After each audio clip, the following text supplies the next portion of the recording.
नमस्कार, मी Sonali Kulkarni. Vibes media presents power प्लेयर्समध्ये आज आपल्या बरोबर आहेत डॉक्टर रणजित जोशी. ते फाउंडर आहेत सर्वायकल कॅन्सर प्रिव्हेन्शन फाउंडेशनचे आणि डिरेक्टर आहेत अद्वैत हेल्थ केअरचे. डॉक्टर नमस्कार. आमच्या वाइब्स मीडियाच्या पॉवर प्लेयर्समध्ये तुमचं मनापासून स्वागत आहे. आजकाल खूप फॅशन आहे डॉक्टर की कुठे चाललात तुम्ही हॉलिडेला की माणसं माय फेवरेट डेस्टिनेशन इज लंडन असं सांगतात. पण तुम्ही लंडनमध्ये होतात तर तुम्ही लंडनमध्ये काय करत होतात? तुम्ही सुट्टी घेऊन इतके दिवस का गेला होतात लंडनला?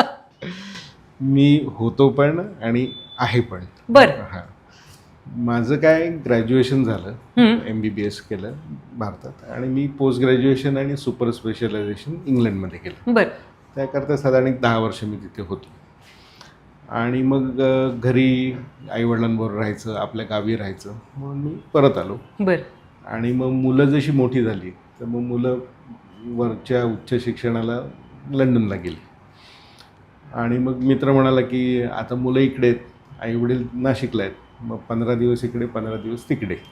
म्हणून मग विम्बल्डनला आम्ही एक IVF सेंटर सुरू केलं. बरं. ॲकॉन फर्टिलिटी नावाने ते आहे. त्यामुळे मग साधारण दर 4था किंवा 5वा आठवडा जातो. आधी 15-15 दिवस करायचो, पण मला वाटतं वयोमान परत ट्रॅव्हलिंग तेवढं झेपत नाही.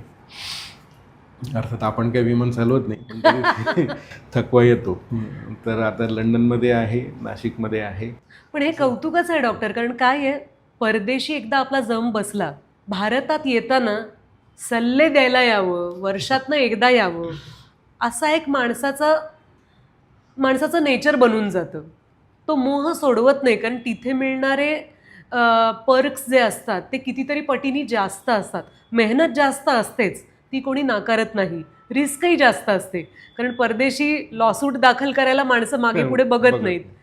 पण तरीही भारतात यावं, इथे येऊन एक कॅन्सर प्रिव्हेन्शन सेंटर सुरू करावं, हे तुमच्या मनात कसं काय आलं? आता कसं आहे की IVF किंवा टेस्ट ट्यूब बेबीमध्ये मी सुपर स्पेशलायझेशन केलं. तो माझा एक कोर कॉम्पिटन्सी म्हणू किंवा कोर शिक्षण म्हणू. पण गर्भाशय मुखाचा म्हणजे सर्वायकल कॅन्सर हा आपल्या देशामध्ये खूप मोठ्या प्रमाणात होतो. म्हणजे जगातल्या जेवढा सर्वायकल कॅन्सर आहे त्याचा 40% आपल्या देशात होतो. आणि तसं पाहिलं तर आपल्या देशात फक्त 12% पॉप्युलेशन आहे पृथ्वीवर जेवढे लोक राहतात. आता हे 12% 40% कॅन्सर का कॉन्ट्रीब्यूट करतात? कारण बाकीचे देश काही ना काहीतरी प्रिव्हेंटिव्ह स्टेप्स घेतात, पण आपल्या इथे अवेअरनेस नाही की बुवा काय तपासण्या कराव्या. ज्यांना माहिती आहे ते तपासण्या करत नाहीत. मग अवेअरनेस करून द्यायचं काम कोणाचं? तर डॉक्टर्स आणि त्यातल्या त्यात गायनेकोलॉजिस्ट. बरोबर. त्यामुळे मग मी असं ठरवलं की नाही, हे आपण काम करायचं आणि ह्याच्याबद्दल लोकांना माहिती द्यायची. माहिती मिळाल्यानंतर हा जो प्रिव्हेंटेबल कॅन्सर आहे, म्हणजे बाकी कॅन्सर आणि ह्या कॅन्सरमध्ये 2 मेन फरक आहेत. पहिला फरक म्हणजे हा कॅन्सर तुम्ही रोखू शकता, प्रिव्हेंट करू शकता, होऊ देऊ शकत नाही किंवा व्हायच्या आधीच ट्रीट करू शकता प्री कॅन्सर स्टेजमध्ये. आणि दुसरं की ह्या कॅन्सरच्या अगेन्स्ट वॅक्सिन आहे, लस आहे. म्हणजे आता जर आपण एखाद्याला सांगितलं की कॅन्सरच्या अगेन्स्ट लस आहे तर ती घ्यायला पाहिजे, पण त्याची माहिती मिळायला पाहिजे ती कुठे मिळते. आता बरेच ती अवेलेबल झाली आहे आणि इझिली अवेलेबल आहे, असं काही फार महाग पण नाही आहे. लहान मुलींना 2 डोस लागतात, त्यांना 4,000 रुपये खर्च येतो. 15 ते 45 वर्षाच्या ज्या बायका आहेत त्यांना 3 डोस लागतात, म्हणजे 6,000 रुपये खर्च. म्हणजे असं काही तो खूप आवाढव्य लाखात खर्च आहे असाही भाग नाही. पण ती माहिती असणं आणि त्याला प्रबोधन करणं की ह्या स्टेप्स तुम्ही घ्या, पॅप स्मिअर करा. कारण कॅन्सर व्हायच्या 3 ते 5 वर्ष आधी काही चेंजेस आपल्या सर्विक्सवर होतात आणि ते इंटरनल एक्झामिनेशन करून त्या सेल्स काढायच्या, मायक्रोस्कोप खाली बघायच्या, त्याला पॅप टेस्ट मिळायचं. So it is a simple 5 मिनिटाची टेस्ट आहे की ज्याच्यामध्ये तुम्ही 3 ते 5 वर्ष आधी तो कॅन्सर डेव्हलप व्हायच्या आतच ते ॲबनॉर्मल सेल्स काढू शकता. म्हणून हे फाउंडेशन सुरू केलं. पण म्हणजे सर्वायकल, आता हा प्रश्न विचारतानाही मला थोडा संकोच वाटतोय, कारण माझं अज्ञान अर्थातच उघड करावं लागेल. पण सर्वायकल कॅन्सर कशामुळे होतो, तो कोणत्या वयोगटात होतो, तो स्त्रियांनाच होतो का, आणि मुख्य म्हणजे कुठल्या वयोगटात, म्हणजे प्रेग्नन्सीच्या आधी होतो का, प्रेग्नन्सीच्या नंतर होतो का, या काही मुद्द्यांवर तुम्ही प्रकाश टाकू शकाल का? हो, आता बरेच प्रश्न तुम्ही बरोबर, बुके ऑफ प्रश्न. बुके ऑफ प्रश्न. पण मी एक उत्तर देतो की स्त्रियांनाच होतो का, तर हो, कारण पुरुषांना गर्भपिशवी नसते. मग मॅक्झिमम इन्सिडन्स कुठल्या वयात होतो, तर हा यंग एजमध्ये होतो. म्हणजे साधारण वयवर्ष 40 ते वयवर्ष 50 मध्ये सगळ्यात जास्त इन्सिडन्स आहे. आधी पण होतो, नंतर पण होतो, पण हायेस्ट इन्सिडन्स किंवा हायेस्ट केसेस जे आहेत ह्या यंग. आणि असा विचार केला तर 40-45ची बाई म्हणजे त्यावेळेला ते घर, मुलं लहान असतात, 10वीत 9वीत 8वीत, ते घर पीकवर असतं. त्याच्यामुळे त्या बाईचा जो रोल घरामध्ये आहे किंवा जबाबदारी जी आहे ती खूप मॅक्झिमम असते. अगदी. आणि त्यावेळेला असं काहीतरी घात पडणं इज व्हेरी, म्हणजे कॅन्सर होण्याने घात होणं हे कायमच असतं, पण हे मॅक्झिमम डॅमेज करतं.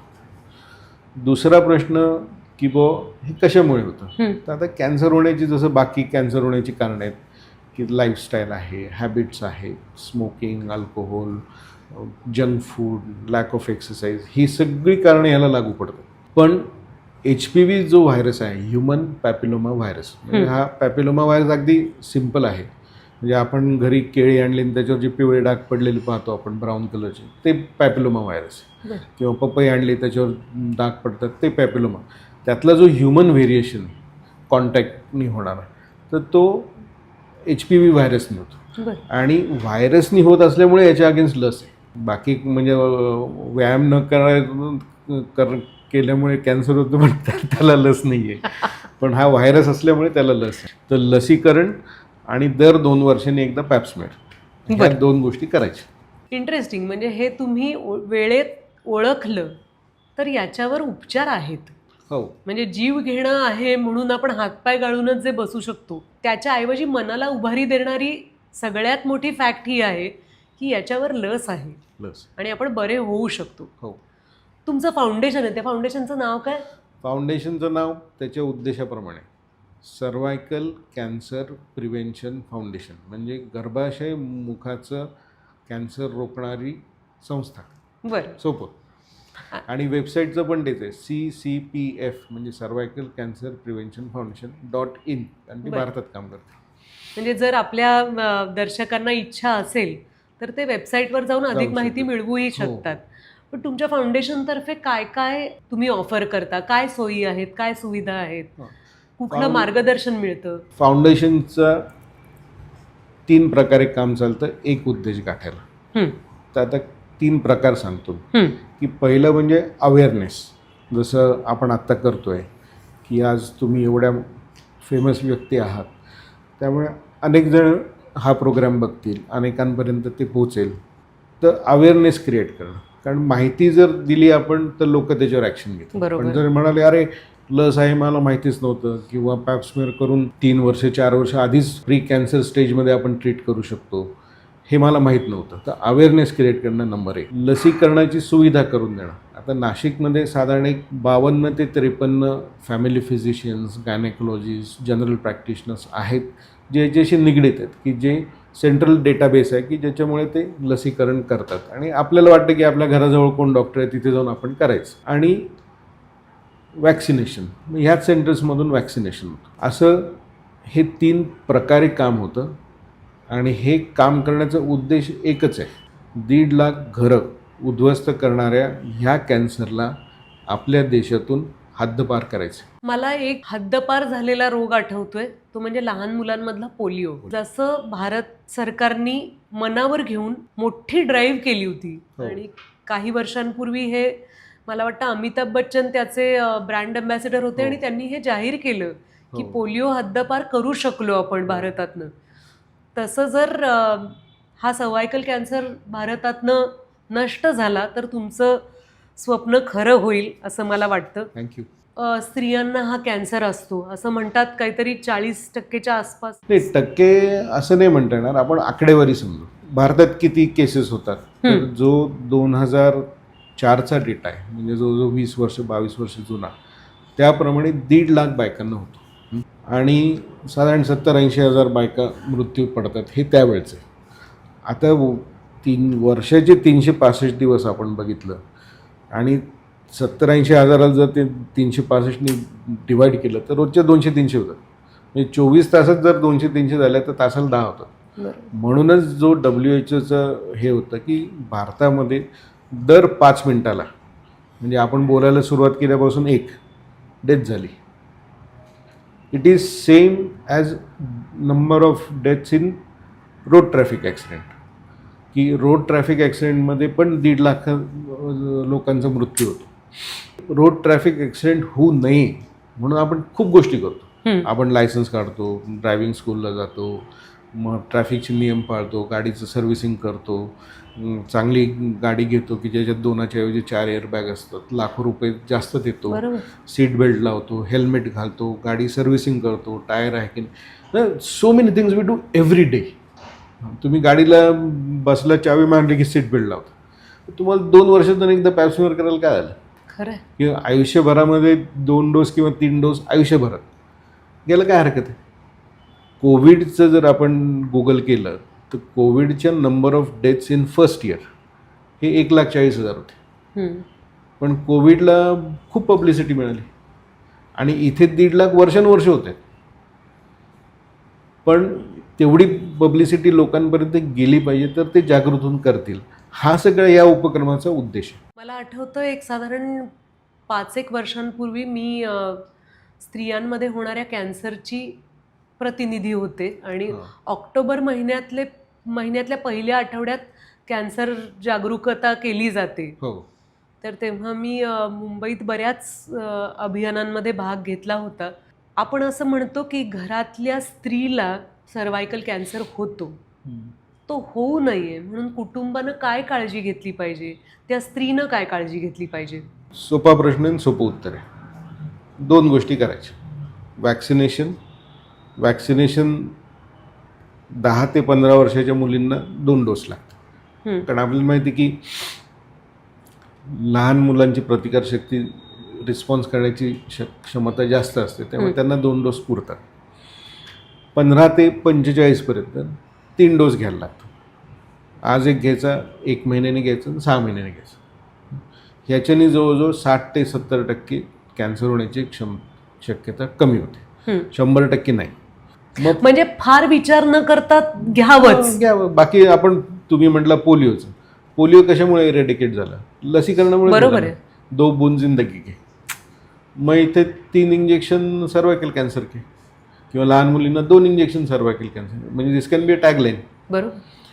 आणि प्रत्येक स्त्रीनी वयाच्या 65 वर्षापर्यंत, म्हणजे विवाहित स्त्रीनी किंवा जे सेक्शुअली ॲक्टिव्ह आहेत त्यांनी दर 2 वर्षांनी पॅप टेस्ट करायची. आता पॅप टेस्ट म्हणजे काय, की आतून एक्झामिन करून सर्विक्स म्हणजे भीती वाटते डॉक्टर. पॅप टेस्ट करा म्हटलं कीच एक असं वाटतं की पण मला काही झालं नाहीये असं म्हणावं असं वाटतं. तुम्हाला असं वाटतं की याबाबतीत थोडंसं म्हणजे मेंटल हेल्थही सांभाळून डॉक्टरांनी म्हणजे जरा समजावून सांगावं लागतं? खरंच भीती वाटते. पॅप टेस्ट म्हणजे काय, आतून करण्याची टेस्ट आहे. प्रोसिजर वाईज पाहिलं तर एका स्त्रीच्या आयुष्यामध्ये अनेक वेळा इंटरनल एक्झामिनेशन होतात. प्रेग्नन्सीत होतात, बाकी काही त्रास झाला, अंगावर पांढरा पदर झाला, तांबडं गेलं, पाळीचा त्रास झाला, डॉक्टरकडे गेल्यावर टेस्ट होतं. So it is like that same procedure. त्याला काही वेगळं हे नाही आहे. पॅप हे पॅपॅनिक्युलर नावाच्या माणसांनी काढलं किंवा तिथल्या पेशी तुम्ही अलगदपणे काढल्या, स्लाईडवर टाकल्या, बघितल्या, सगळ्या पेशी नॉर्मल आहे म्हणजे तुमचं सर्विक्स नॉर्मल आहे. जर ॲबनॉर्मल असेल तर मग पुढे बघायचं की कुठला स्पॉट आहे, की वरच्या बाजूला आहे, खालच्या बाजूला आहे, उजवीकडे, तेवढं काढून टाकायचं. आणि ह्याच्यामध्ये प्री कॅन्सरस म्हणजे कॅन्सर होण्याच्या आधी नॉर्मल आणि कॅन्सर याच्या मधली जी स्टेज आहे ही 3 ते 5 वर्ष चालते. म्हणजे आपल्याकडे 3 ते 5 वर्ष एवढा वेळ आहे ते काढायला. मग म्हणून जर 2 वर्षांनी करायचं. आणि जो दुसरा प्रश्न आहे की भीती, मला तर काय झालं नाही, बरोबर. आणि किंवा काही जणांना वाटतं अरे हात दाखवून अवलक्षण कशाला, पण टेस्ट करायला गेलं आणि कॅन्सर निघाला. तुम्ही टेस्ट करायला नाही गेलं तर होणारा कॅन्सर होणारच आहे. बरोबर. मग आता आपल्याला विचार असा करायचा आहे की हे करून कॅन्सर रोखायचा की मी कॅन्सर झाल्यावर रडत बसायचं. कॅन्सर तर भीतीचाच आहे, सर्वायकल कॅन्सर तर फार दुर्दैवी आहे, तो नको असेल आयुष्यात. तर आज ही जी तरुण पिढी आहे त्यांनी काय प्रकारची लाईफस्टाईल ठेवली पाहिजे आणि सर्व्हायकल कॅन्सर आपल्या आयुष्यात येऊ नये म्हणून काय काळजी घेतली पाहिजे? ओके, या प्रश्नाचं मी 2 टप्प्यात उत्तर देतो. पहिला टप्पा की लाईफस्टाईलमध्ये काय पाहिजे. तर जसं आपण पाहिलं की HPV व्हायरस हा कॉन्टॅक्ट व्हायरस आहे. बरं. कॉन्टॅक्ट म्हणजे हाताने लागला दुसऱ्या हाताला सुद्धा होऊ शकतो. इंटरकोर्स किंवा सेक्स हा सुद्धा एक प्रकारचा कॉन्टॅक्ट. त्याच्यामुळे जे सेक्शुअली ॲक्टिव्ह आहेत त्यांना हा होण्याची शक्यता आहे. म्हणजे हा सेक्शुअली ट्रान्समिटेड डिसीज नाही, पण सेक्स हा कॉन्टॅक्टचा प्रकार आहे. जेव्हा तुम्हाला मल्टिपल कॉन्टॅक्ट्स असतील किंवा अनहायजेनिक अनप्रोटेक्टेड कॉन्टॅक्ट्स असतील तर तुमची रिस्क वाढते.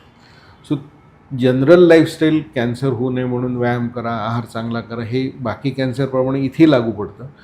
पण सेफ आणि गुड सेक्शुअल आणि morally correct sexual practices will reduce the risk. हा एक खूप महत्त्वाचं आहे डॉक्टर. मी एकच मिनिट घेते याच्याबद्दल बोलताना, कारण आत्ता ज्यांना आपण तरुण म्हणतोय ती मुलं लग्नाची कमिटमेंट द्यायला थोडेसे कचरत आहेत.